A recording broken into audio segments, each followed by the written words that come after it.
സാറേ, നീരവ് മോദി ഇന്ത്യൻ ബാങ്കുകളെ കബളിപ്പിച്ച് 13,000 കോടി രൂപ തട്ടിയെടുത്തു എന്നാണ് ആരോപണം. ഇദ്ദേഹം ലണ്ടനിലേക്ക് കടക്കുകയും ചെയ്തു. ഇപ്പോൾ നീരവ് മോദി പറയുന്നു, ഞാൻ ആ തുകയുടെ 32% മാത്രമേ എടുത്തിട്ടുള്ളൂ, ബാക്കി മുഴുവൻ കോൺഗ്രസ്സുകാർ എടുത്തുകൊണ്ട് പോയെന്ന്. എന്ന് പറഞ്ഞാൽ അതൊരു വലിയ വെളിപ്പെടുത്തലല്ലേ? അപ്പോൾ കോൺഗ്രസ്സുകാർ ഇനി അതിനെക്കുറിച്ച് പ്രതികരിക്കുമായിരിക്കുമോ? കോൺഗ്രസ്സുകാർ മൗനം ദീക്ഷിക്കാതിരിക്കാനാണ് സാധ്യത. പക്ഷേ മൗനം വെടിയേണ്ടി വരും. കാരണം നീരവ് മോദി ഇത് കോടതിയിൽ കൊടുത്ത സ്റ്റേറ്റ്മെൻറ്റാണ്.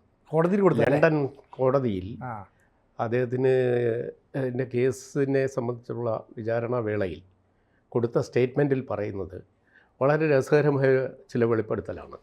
അത് ഇങ്ങനെ പോകുന്നു ആ statement. I have been run away, I have been made to run away. Congress leaders have taken ₹456 crores commission. I did not take it alone.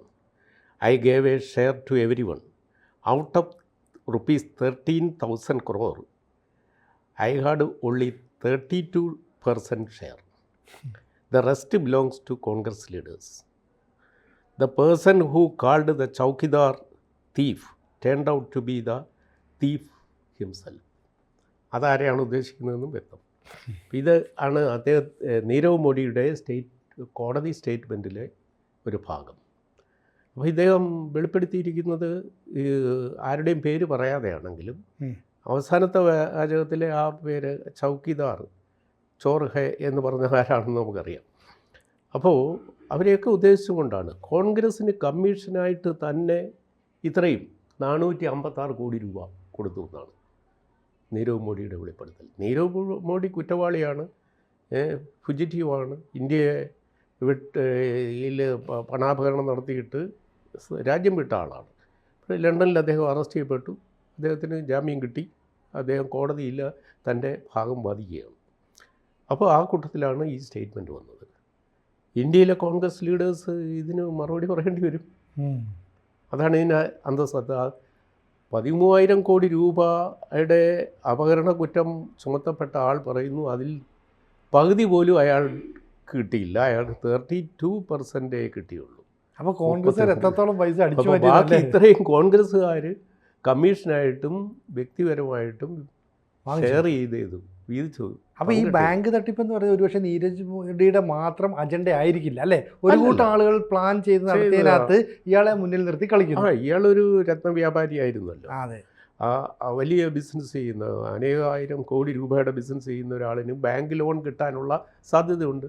ഇയാൾക്ക് ഈ ഈസി ആയിട്ട് ലോൺ അനുവദിച്ചു കൊടുക്കും. അന്ന് അധികാരത്തിലിരിക്കുന്നവർ ഈ ലോൺ പെട്ടെന്ന് പാസ്സാക്കി കൊടുക്കാനും വേണ്ട ശുപാർശകളും ചെയ്യും. പണം റോൾ ചെയ്യാണെന്ന് പറഞ്ഞാൽ മതിയല്ലോ അല്ലേ? മതി. എന്നിട്ട് അയാളുടെ കയ്യിൽ നിന്ന് സംഭാവന പിടിക്കും. ഇയാൾക്ക് നേരെ ചെന്നാൽ കിട്ടാൻ അർഹതയില്ലാത്ത ലോൺ ഈ രാഷ്ട്രീയ സ്വാധീനം ഉപയോഗിച്ച് ലഭിച്ചത് കൊണ്ട് അയാൾ അതിൻ്റെ ഷെയർ വീതിക്കും. പക്ഷേ അവസാനം ബാധ്യതകളെല്ലാം കൂടെ ഇയാളുടെ തോളിലാണ് വരുന്നതെന്നൊക്കെ അറിയാം. അയാൾ അന്നേ ഇത് വെട്ടിക്കാനാണെന്ന് തീരുമാനിച്ചിട്ടുണ്ടാവും. അതെ. അപ്പോൾ ഈ നീരവ് മോഡിയെ അറസ്റ്റ് ചെയ്തപ്പോൾ അന്ന് കോൺഗ്രസിൻ്റെ മുഖപത്രം കേരളത്തിൽ കൊടുത്തത് ഒരു മോഡി അകത്തായി എന്നാണ്. അങ്ങനെ പറഞ്ഞല്ലേ? അപ്പോൾ ഞാൻ അന്നത്തെ ആ മെയിൻ സ്റ്റോറിയുടെ ഹെഡിങ് ആയിരുന്നു ഒരു മോഡി അകത്തായി. കാരണം അന്ന് ദളിത് മോഡിയുണ്ട്, നരേന്ദ്രമോദിയുണ്ട്, വേറെ മോഡിമാരുണ്ടല്ലോ. അപ്പോൾ ഒരു മോദി അകത്താക്കി എന്ന ഹെഡിങ് കൊടുത്ത കോൺഗ്രസ് ആയിരുന്നു ആ മോഡി അകത്താകാനുള്ള പ്രധാനപ്പെട്ട കാരണക്കാരിൽ ഒരാൾ. ഇതാണ് നീരവ് മോഡിയുടെ വെളിപ്പെടുത്തൽ. ഇനി വിജയ് മല്യ ഇനി എന്തൊക്കെ പറയുമെന്ന് നമുക്കറിയില്ല. വിജയ് മല്യയ്ക്ക് പിന്നാലെയാണ്. അതെ അതെ. ഇനി മാത്രമല്ല, ഈ ഇപ്പോൾ കോൺഗ്രസ് നേതാക്കൾ പറയുകയാണ് ഞങ്ങളതൊന്നും മേടിച്ചില്ല, ഞങ്ങൾ മിണ്ടാതിരിക്കാം എന്നുള്ള രീതി വേണേൽ ചെയ്യാമല്ലോ. കാരണം ഇയാളൊരു പ്രതിയാണല്ലോ. പ്രതി കൊടുത്ത ഒരു പ്രസ്താവനയെക്കുറിച്ച് ഞങ്ങൾ എന്തിനാ റിയാക്ട് ചെയ്യുന്നത്? അങ്ങനെ ഒരു നിലപാടെടുത്തൂടെ? അല്ല, കുറ്റവാളിയുടെ വെളിപ്പെടുത്തലാണെങ്കിൽ സരിത നായരുടെ വെളിപ്പെടുത്തൽ ഈ കേരള രാഷ്ട്രീയത്തെ പിടിച്ചുലച്ചില്ലേ? അതൊരു കേസിൽ, സോളാർ കേസിലെ പ്രതിയായിരുന്നില്ല. അതെ. പക്ഷേ അവരുടെ വെളിപ്പെടുത്തലിൻ്റെ പേരിൽ അന്വേഷണം, ജുഡീഷ്യൽ അന്വേഷണം വരെ വന്നല്ലോ. അതെ അല്ലേ? അതെ. അപ്പോൾ അന്നത്തെ മുഖ്യമന്ത്രിയെ ഒരു പ്രതിക്കൂട്ടിൽ നിർത്തുന്നതിനല്ലേ ഇവിടുത്തെ പ്രതിപക്ഷങ്ങളൊക്കെ അന്ന് ശ്രമിച്ചു. സർക്കാർ സഹിതം മറിഞ്ഞു പോയത് അവരുടെ പേരിലാണെന്ന് പറയപ്പെടുന്നു. അതെ, പിന്നത്തെ ഇലക്ഷനിൽ. അതെ. അപ്പോൾ അങ്ങനെ ഇത് കുറ്റവാളിയുടെ വെളിപ്പെടുത്തലാണെന്നൊന്നും പറഞ്ഞ് ഒഴിഞ്ഞു മാറാനൊന്നും പറ്റില്ല. മാത്രമല്ല സാറേ, ഇപ്പോൾ ഇതിനകത്ത് ഇയാൾ ഈ നീരവ് മോദി ഇതുവരെ പേരാരുടെയും പറഞ്ഞിട്ടില്ല. 32% തനിക്ക് കിട്ടിയിട്ടുള്ളെങ്കിൽ അത്ര ബാക്കിയുള്ള 68 അല്ലേ 68% എവിടെ പോയി? അത് ഇന്ന ആൾക്കാർ ഇത്ര പെർസെന്റ് വെച്ച് മേടിച്ചു. ഇയാൾ എന്തെങ്കിലും ഒരു ഡീറ്റെയിൽസ് എവിടെയെങ്കിലും വെച്ചിട്ടുണ്ടാവും? തീർച്ചയായിട്ടും ഉണ്ടാവും. ഇത് നിഷേധിക്കുന്ന ഒരു ഘട്ടം വന്നാൽ അടുത്ത സ്റ്റേറ്റ്മെന്റ് അയാൾ പേര് പറഞ്ഞിട്ടായിരിക്കും. ഇന്നയാൾ ഇത്ര വാങ്ങി, നേതാക്കളുടെ പേര് പറഞ്ഞിട്ട് വാങ്ങും അല്ല, അത് ആ എമൗണ്ട് തുക പറയും. അപ്പോൾ ആ തരത്തിലേക്ക് അയാളെ പ്രകോപിപ്പിക്കുന്ന തരത്തിലൊരു സ്റ്റേറ്റ്മെൻറ്റ് വന്നാൽ കൂടുതൽ വെളിപ്പെടുത്തൽ വരും. അതുകൊണ്ട് എനിക്ക് തോന്നുന്നത് ഇത് കണ്ടില്ല, ഇത് ലണ്ടനിലെ ഒരു കോടതി പറഞ്ഞതല്ലേ, ഇതൊന്നും ഇവിടുത്തെ ജനങ്ങളൊന്നും അറിഞ്ഞിട്ടില്ലല്ലോ. ഇപ്പം നമ്മൾ പറയുമ്പോഴായിരിക്കും ഇത് പുറം ലോകം അറിയാൻ പോകുന്നത്. സോഷ്യൽ മീഡിയയിലൊക്കെ വരും ഇനി കൂടുതലായിട്ട്. അപ്പോൾ വരുമ്പോൾ ഇത് ജനങ്ങളിലേക്ക് എത്തുമ്പോൾ കോൺഗ്രസ്സുകാർക്ക് ആൻസർ ചെയ്യേണ്ടി വരും. ആൻസർ ചെയ്യുന്നതിൽ നീരവ് മോഡിയെ കുറ്റപ്പെടുത്തുന്ന തരത്തിലാണ് അയാൾ അടുത്ത ഘട്ടത്തിൽ പേരുകൾ പറഞ്ഞ് വെളിപ്പെടുത്തുന്ന സന്ദർഭവും ഉണ്ടാകും. അപ്പോൾ ഇതാണ് ഇതിൻ്റെ അന്തസത്ത. പക്ഷേ 13,000 കോടി രൂപ എന്ന് പറയുന്നത് നമ്മുടെ രാജ്യത്തെ സംബന്ധിച്ചിടത്തോളം വലിയ നഷ്ടം തന്നെയാണ്. കാരണം ബാങ്കുകളിൽ നിന്ന് വായ്പയായിട്ട് കൊടുക്കുന്ന പണമാണല്ലോ. ഇത് തിരിച്ചു കിട്ടാതിരിക്കുന്നത് ബാങ്കിന് വലിയ അടിയുമാണ്. പക്ഷേ ഈ കോൺഗ്രസ് നേതാക്കൾ ഈ ബാങ്കുകളിൽ സമ്മർദ്ദം ചെലുത്തിയോണ്ടായിരിക്കുമല്ലോ ഇയാൾക്ക് ഇത്രയും വലിയ എമൗണ്ട് കിട്ടുന്നത്. അപ്പോൾ അവരുടെ ലക്ഷ്യം ഇയാളിൽ നിന്ന് പണം കൊടുക്കുക, എന്നിട്ട് ഇയാളിൽ നിന്ന് നമ്മുടെ കമ്മീഷൻ മേടിച്ചെടുക്കുക. അപ്പോൾ കോൺഗ്രസ് കാലാകാലങ്ങളായി ചെയ്തു വരുന്ന ഇത്തരം ഈ കമ്മീഷൻ വാങ്ങലിൻ്റെ ഒരു വലിയ രൂപം അങ്ങനെ തീർച്ചയായിട്ടും അങ്ങനെ തന്നെയാണ്. കാരണം അതിൻ്റെ പേരിൽ പഞ്ചാബ് നാഷണൽ ബാങ്കിൻ്റെ പ്രവർത്തനം പോലും മന്ദീഭവിച്ചു.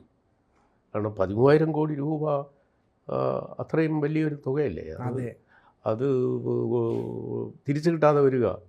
അപ്പോൾ ബാങ്കിൻ്റെ ഗുഡ് വില്ല് പോകും. ഒന്ന്. രണ്ട്, ഇത്രയും തുക അവർക്ക് നഷ്ടപ്പെടുന്ന ഒരു സന്ദർഭം വന്നാൽ അതെങ്ങനെ റീകൂപ്പ് ചെയ്യും? അപ്പോൾ എത്ര കാലം വർക്ക് ചെയ്യേണ്ടി വരും ഒരു ബാങ്ക് ഇത്രയും രൂപ തിരിച്ചെടുക്കാൻ? അപ്പോൾ അത് മറ്റേ വിജയ് മല്യയുടേത് 10,000 കോടിയിൽ താഴെയാണ്. 900 കോടി മറ്റോ ആയിരുന്നു എന്ന് പറഞ്ഞു. അതിനേക്കാൾ വലിയൊരു എമൗണ്ട് ആയിരുന്നു ഇത്. അപ്പം 4,000 കോടി അധികമാണ് നീരവ് മോഡി അടിച്ചുകൊണ്ട് പോയത്. അപ്പോൾ നീരവ് മോഡിയെ മോട്ടിച്ചപ്പോൾ 1 മോഡി അകത്തായി എന്ന് ആഹ്ലാദപൂർവ്വം പറഞ്ഞവർ ഇപ്പോൾ മോഡിയുടെ വെളിപ്പെടുത്തലിന് മറുപടി പറയട്ടെ. അപ്പോൾ മോദിയുടെ വെളിപ്പെടുത്തൽ കോൺഗ്രസ്സുകാരെ കുറച്ച് കുഴപ്പത്തിലാക്കും എന്നുള്ളൊരു ഉറപ്പാണ്. തീർച്ചയായും. അപ്പോൾ ഇനി ഇതിപ്പം കേന്ദ്ര ഗവൺമെൻറ് ഇതൊന്നും അറിഞ്ഞില്ലയോ എന്ന് നമുക്കറിയില്ല. ഏതായാലും റിപ്പോർട്ടുകളൊക്കെ ഗവൺമെൻറ്റിൻ്റെ ഡിപ്ലോമാറ്റിക് ചാനലിലൂടെയൊക്കെ റിപ്പോർട്ടൊക്കെ വന്നിട്ടുണ്ടാവും. പക്ഷേ ഇതിൻ്റെ പിന്നിൽ പിന്നെ മോഡി സർക്കാരാണെന്ന് പറയാൻ അതിരുന്നാൽ മാത്രം മതി. അതെ, പറയുമ്പം 13,000 കോടി രൂപയുടെ തട്ടിപ്പിൽ മോദിയും എന്ന് പറഞ്ഞാൽ ഇതേത് മോദി എന്ന് പറയാൻ തെറ്റിദ്ധരിപ്പിക്കാനും അത് മതിയല്ലോ അല്ലേ? പിന്നെ അതല്ലല്ലോ കാര്യം. പക്ഷേ ഇത് വസ്തുതാപരമായിട്ട് നോക്കുമ്പോൾ നമ്മൾ ഈ കോൺഗ്രസ് നേതാക്കൾ കാലാകാലങ്ങളിൽ ധനം സംഭരിച്ചത് ഏതെല്ലാം കുൽസിത മാർഗത്തിലൂടെയാണെന്ന്. രാജ്യത്തിൻ്റെ പൊതു സ്വത്ത് അടിച്ചുകൊണ്ട് പോകുന്നതിൽ ഒരു ഫാമിലിയും അതിനെ ചുറ്റിപ്പറ്റിച്ച വൈതാളിക നേതൃവൃന്ദവും കാട്ടിക്കൂട്ടിയ കന്നം തിരിവുകൾ എത്ര ആഴമേറിയതായിരുന്നു. ഈ രാജ്യത്തിൻ്റെ സർവനാശത്തിലേക്ക് പോകാതിരുന്നത് എത്രയോ നന്നായി. ശരിക്കും രാജ്യത്തിൻ്റെ ഒരു ഭരണം അതെന്ന് പറയുന്ന ഒരു കുടുംബത്തിൻ്റെ അവകാശം പോലെ കൊണ്ട് നടക്കുന്നു അല്ലേ?